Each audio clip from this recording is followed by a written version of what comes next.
C'est dans une ambiance conviviale que s'est déroulée la célébration de la Journée internationale des personnes vivant avec handicap à Kinshasa, sous le thème « Leadership et participation des personnes handicapées vers un monde post-Covid-19 inclusif, accessible et durable ». Ici au Palais du Peuple, toutes les catégories de ces personnes se sont donné rendez-vous aux côtés de la ministre de tutelle Irène Esambo et différents partenaires. Dans leur discours, les porte-paroles de personnes vivant avec handicap ont chacun salué les efforts du président de la République, Félix-Antoine Tshisekedi, pour la prise en compte des PVH. La ministre de Personnes vivant avec handicap n'est pas passée outre. Elle a remercié le chef de l'État pour son implication dans leur cause avant de revenir sur différentes stratégies mises en place par son ministère. Ce challenge gouvernemental de promouvoir une société congolaise inclusive, accessible et durable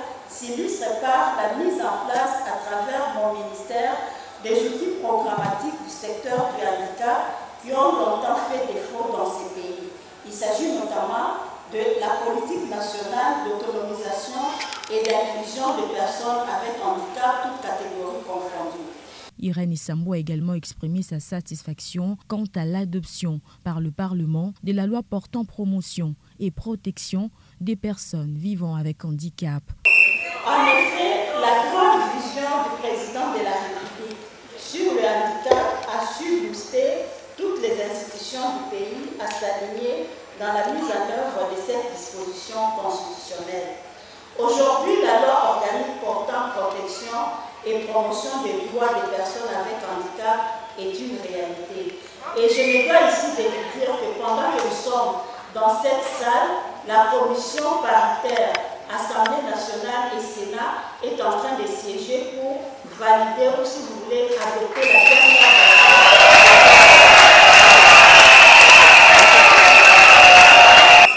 C'est un grand pas franchi pour orienter l'action gouvernementale ainsi que les différentes initiatives de partenaires dans le domaine de la promotion et de la protection des droits des personnes avec handicap en vue d'une société inclusive, accessible en République démocratique du Congo. Il s'agit pour le gouvernement d'avancer de manière méthodique en prenant en compte les besoins spécifiques des personnes vulnérables afin de faire de la République démocratique du Congo un pays modèle de vivre ensemble. À titre de reconnaissance au président de la République pour ses efforts inlançables dans l'amélioration des conditions sociales des PVH, il a été proclamé champion de handicap en RDC. Par la même occasion, un cadeau lui a été remis au nom de toutes les catégories de personnes vivant avec handicap qui représentent près de 13% de la population congolaise. Pour être candidat président de la République, il faut avoir été au moins député national pour ne pas violer la Constitution. C'est l'une des phrases tirées de la nouvelle proposition de loi innovée et initiée par l'honorable Nsengi Pouloulou ce vendredi 3 décembre. Oui, il s'agit de la proposition de loi modifiant et complétant la loi électorale en vigueur. Cette proposition de loi a la particularité d'innover. C'est-à-dire, nous voulons professionnaliser les fonctions politiques. Il est inacceptable de voir des animateurs à la tête des institutions être des stagiaires. Raison pour laquelle, primo, pour être candidat président de la République, il faut être congolais d'origine, c'est-à-dire être né des pères et des mères congolais. Deuxièmement, puisqu'on chante à la longueur de la journée, le président a violé la Constitution. Il a violé la Constitution. Il a violé la Constitution. Eh bien, cela signifie que ne peut être le président de la République que celui qui était législateur. C'est-à-dire, pour être candidat président de la République, il faut avoir été député national ou sénateur. Il ne suffit pas d'être congolais des pères et des mères, mais il faut avoir été député national ou sénateur pour ne plus violer la Constitution.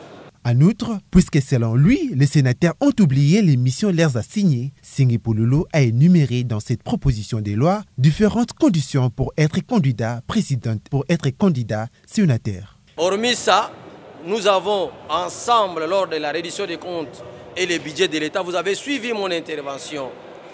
Les sénateurs ont totalement oublié leur mission. Raison pour laquelle nous avons formulé de la manière suivante. Ne peut être candidat sénateur que 1. Être congolais d'origine. 2. Avoir été député national ou député provincial. 3. Avoir au minimum un diplôme de licence. Pas question d'avoir une expérience, non. Députés et sénateurs sont des législateurs. Ils doivent lire, écrire, comprendre et légiférer. Ne peut se faire que par celui qui a étudié, parce que les études nous amènent à la convention. Tout est conventionnel. Signalons que le député national Tsingi Pouloulou avait également porté à l'Assemblée nationale la proposition de loi sur les verrouillages de la présidence de la République, initiée de l'ancien candidat à la présidentielle, Noël Tsani.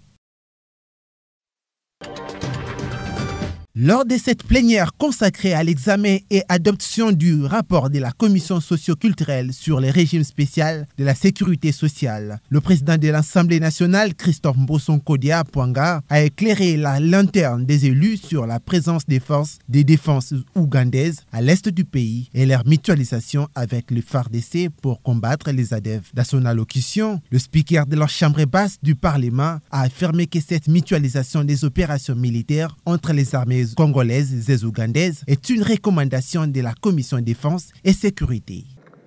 Depuis le 30 novembre 2021, les forces armées de la République démocratique du Congo bénéficient de la collaboration de l'armée ougandaise. Ceci d'ailleurs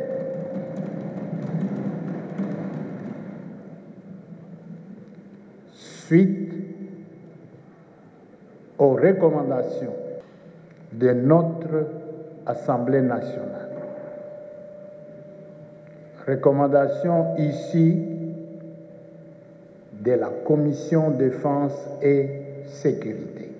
Par ailleurs, Christophe Mboson-Kodia revient sur la quintessence de cette stratégie mise en place pour traquer les rebelles ADF. Notons qu'à travers sa communication aux élus nationaux, le président de l'Assemblée nationale a également appelé à la mobilisation et au soutien populaire en faveur de cette nouvelle coalition en vue de neutraliser les forces négatives qui sèment la terreur dans la partie est du pays.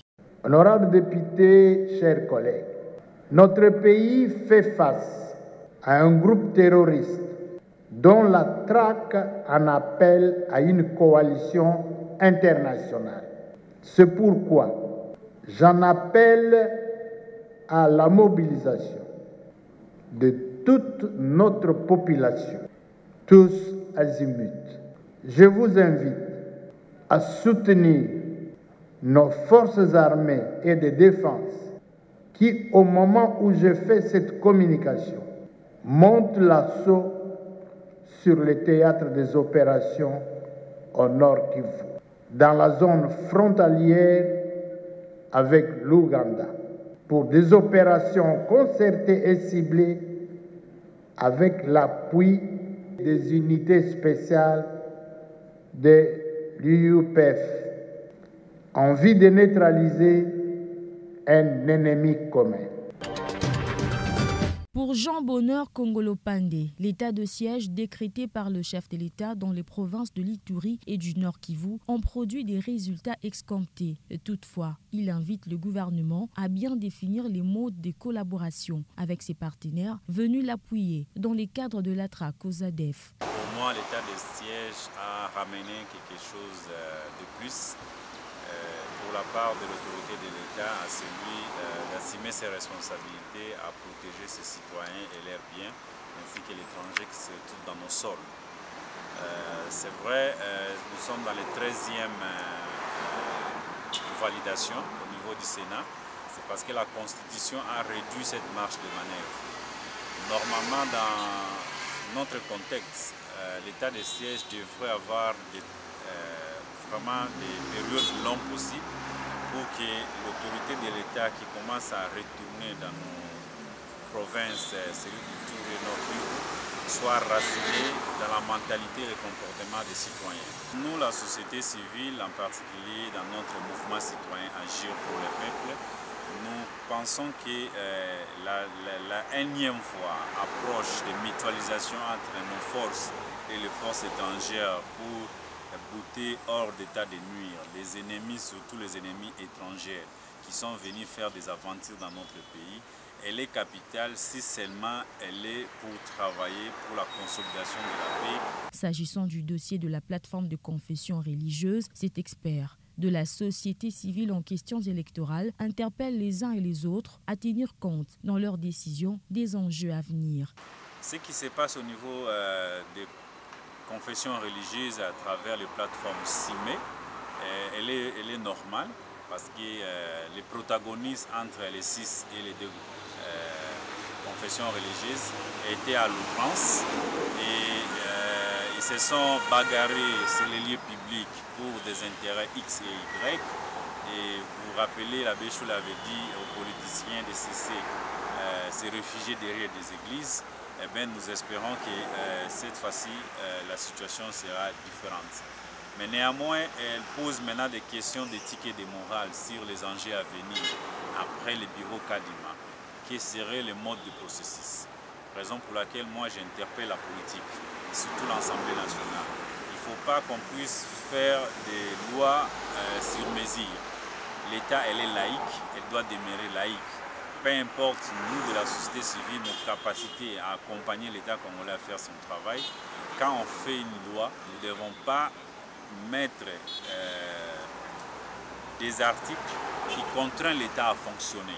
Nous devons rester à nos postes en tant que société civile et laisser l'État travailler à toute impartialité. L'investiture de l'équipe Kadima à la tête de la Commission électorale nationale indépendante CENI reste jusque-là contestée par certaines parties prenantes au processus électoral qui n'ont jusque-là pas envoyé leurs délégués.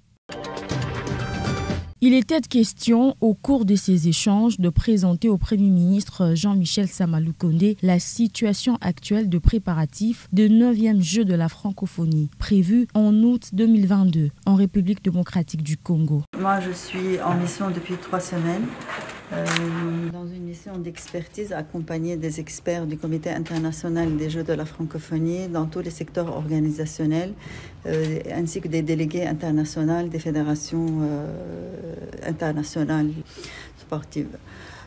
Aujourd'hui, nous avons souhaité faire une mise au point, vraiment éclairer le Premier ministre sur la situation actuelle des Jeux, des retards accusés, des enjeux, vraiment des échéanciers pour pouvoir vraiment répondre à la volonté de son Excellence président de la République pour pouvoir tenir les Jeux cet été, en août 2022. Selon Zéina Mina, directrice du Comité international des Jeux de la francophonie, le chef du gouvernement s'est montré rassurant et déterminé quant à l'organisation de ces Jeux l'année prochaine. Il n'y a pas que l'espoir, il y a la volonté, il y a la détermination. Donc aujourd'hui, nous avons vu un Premier ministre déterminé, entouré du ministre de l'intégration régionale, de tout son cabinet. Et nous sommes rassurés qu'il y a vraiment la volonté, elle y est évidemment, et il nous a promis que les moyens seront mis à disposition pour accompagner le directeur national des Jeux. Cette délégation du Comité international de la francophonie était conduite par le ministre de l'intégration régionale, Didier Mazenga. Face à la 5e vague de la pandémie à Covid-19, le gouvernement congolais, par l'entremise du ministre de la Santé, Jean-Jacques Mbungani, prend au sérieux la montée des cas de nouveaux variants Omicron en Europe et en Afrique australe. De ce fait, il a mis en place un contrôle strict de passagers venant de pays à haut risque. Un contrôle strict des voyageurs venant des pays à haute circulation de ce virus.